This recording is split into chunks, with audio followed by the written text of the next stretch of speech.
Hello everyone, good morning and again welcome back to my channel. আশা করছি তোমরা সবাই খুব ভালো আছো, সুস্থ আছো আর আমিও খুব ভালো আছি। তো চলো আজকের ব্লগটা এখান থেকেই শুরু করছি। তো এখন ঘড়িতেই বাজে 9:15 মতন, মেয়ে যাচ্ছে এখন স্কুল। অনেক ছুটি কাটিয়ে এসেছি, এবার এখন সবাইকে নিজের কাজে ফিরতেই হবে। আর মেয়েরও স্কুল অনেকটা দিন বন্ধ গেছে, তো মেয়ে এখন যাচ্ছে স্কুলে। আর আমিও সকাল সকাল আজকে উঠেছিলাম, উঠে ওই টুকটাক ঘরগুলো গোছগাছ করে, রান্না তেমন কিছু করে নিয়ে সেদ্ধ ভাত করে দিচ্ছি। তো মানে সেটা খেয়েই অফিস চলে গেছে। তো সারাদিন অনেক কাজ ছিল বলে আর ভিডিওটা কন্টিনিউ করতে পারিনি। তো এটা ছিল সেদিন সন্ধ্যারে একটা ক্লিপ, এসেছে ফুলের দোকানে ফুল নেবে বলে। তো একটা কারণ আছে, দাঁড়াও বলছি, তার আগে জিনিসগুলো নিয়ে নিই। তো এখন আবার ফুলের দোকান থেকে মেয়ে আর আমি মিলে চলে এসেছি এই ডেকোরেশন, মানে তোমার পার্টি ডেকোরেশনের যেগুলো জিনিসপত্র হয় সেই দোকানে। তো আমরা মোটামুটি ছোটো মোটো অকেশনে এখান থেকেই নিয়ে যাই। তো আজকে ওই ক্যান্ডেল নেবো আর তোমার বেলুনস, আর দেখো মেয়েকে একটা ফ্রিও দিয়ে দিয়েছে বেলুন। তো আমরা কেক নিয়ে, ফুল, তারপর ওই ডেকোরেশনের জিনিস নিয়ে চলে এসেছি বাড়ি। তো মেয়ে আর আমি মিলেই চলে গেছিলাম আজ বাজার। তো যেহেতু বড় অফিসে, আর তাছাড়া ওকে নিয়ে আর যাওয়াও যেত না বাজারে, কারণ ওর জন্যই এত কিছু কেনাকাটা, এত কিছু অ্যারেঞ্জমেন্ট। তো সেই জন্য আমি আর মেয়েই চলে গেছিলাম। তো এই দেখো, মেয়েকে এসে পেস্ট্রি খেতে বসিয়ে দিয়ে আমি এদিকে বেলুনসগুলো ফুলাচ্ছি। ও দাঁড়াও, তোমাদের তো বলাই হয়নি যে কিসের জন্য বেলুনসগুলো ফুলাচ্ছি। তো আজ হচ্ছে বরের জন্মদিন, তো সেই কারণে এই যে দেখো ডেকোরেশনটা করেছি। তো বলো তো কেমন হয়েছে। তো আমাকে অবশ্যই কমেন্ট সেকশনে জানাবে কিন্তু, যে আমার এই ছোট্ট করে ডেকোরেশনটা তোমাদের কেমন লেগেছে। তো যেহেতু সারপ্রাইজটা মেয়ে আর আমার তরফ থেকে, সেই জন্য কেকের এক সাইডে হাজব্যান্ড আর এক সাইডে বাবা লিখেছি।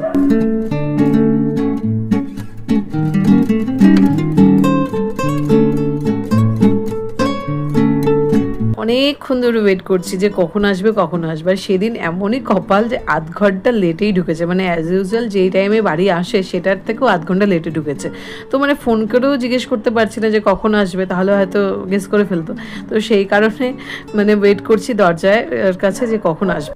তো একবার লিফটের শব্দ পেয়ে এই যে দেখো লাইট ফাইট অফ করে গিয়ে দরজার কাছে দেখছিলাম, বাট দেখলাম যে না, তখনও আসেনি।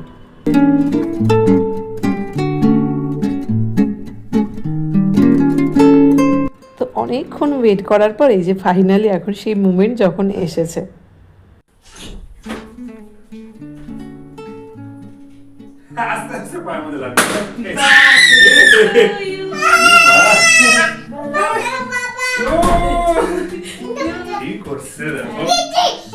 বাবাকে হ্যাপি বার্থডে বলো।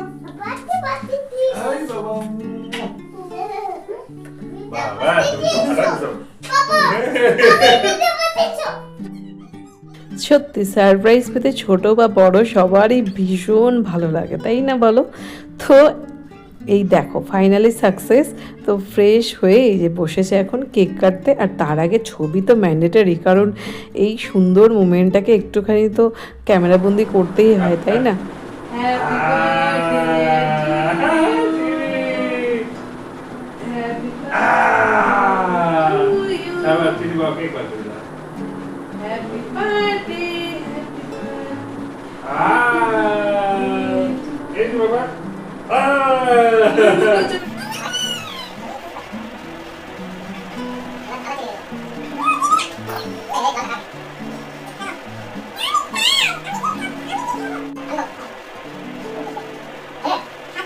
তো কেক কাটার পর এই যে ফুল দুটো কিনেছিলাম, ওই সেই যে তখন ফুলের দোকানে গেছিলাম, তো এটাই কিনতে গেছিলাম।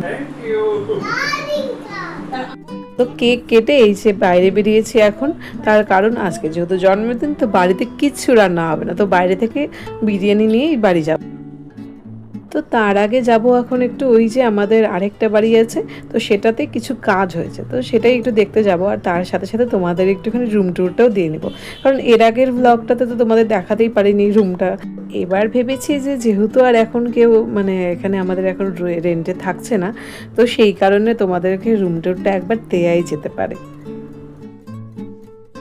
এন্ট্রান্স থেকে এই যে দেখো এটা হচ্ছে ওই হল রুম। তো এখানে আমরা থাকবো বলে সত্যি মানে কি একটুখানি নিজের মতন করেই কিছু মানে বলতে পারো ডিজাইন করেছিলাম, বাট পরে আমাদের একটুখানি মনে হয়েছে যে না এখানে থাকবো না, তো সেই কারণে এখানে রেন্টটি আমরা দিয়ে দিয়েছিলাম। তো যেহেতু ভেবেছিলাম যে এখানে থাকবো, তো সেই জন্য আমরা বললাম না নিজের মতন একটু ডিজাইন করেছিলাম। তো এই যে দেখছো বাথরুম, তো এই বাথরুমটা না আমরা মাঝখানে কোনো পার্টিশন রাখিনি, কারণ নর্মালি সমস্ত ফ্লোরে সমস্ত ঘরেই মাঝখানে পার্টিশন আছে, দুটো বাথরুম ছিল। বাট যেহেতু আমরা থাকবো ভেবেছিলাম, তো আমি ভেবেছিলাম কি ফ্ল্যাটের বাথরুম তো এমনিই ছোট হয়, তো সেই কারণে কি মাঝখানে পার্টিশন না দিলে একটু বাথরুমটাও বড় হবে, তো ভালোই হবে আমরাই যেহেতু থাকবো। বাট ওই যে পরে মনে হলো থাকবো না, তো ওই যে আমরা যে রেন্টে দিয়েছিলাম, তো মোটামুটি সবারই একটাই মানে সমস্যা হচ্ছিল যে একটা বাথরুম। তো সেই জন্য কি করেছি, এখন এই যে বাথরুমটার মাঝ বরাবর পার্টিশন দিয়ে দিয়েছি, এখন এই যে দুটো বাথরুম হয়েছে।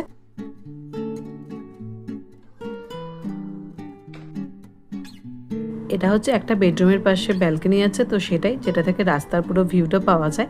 আর এই হচ্ছে কিচেন।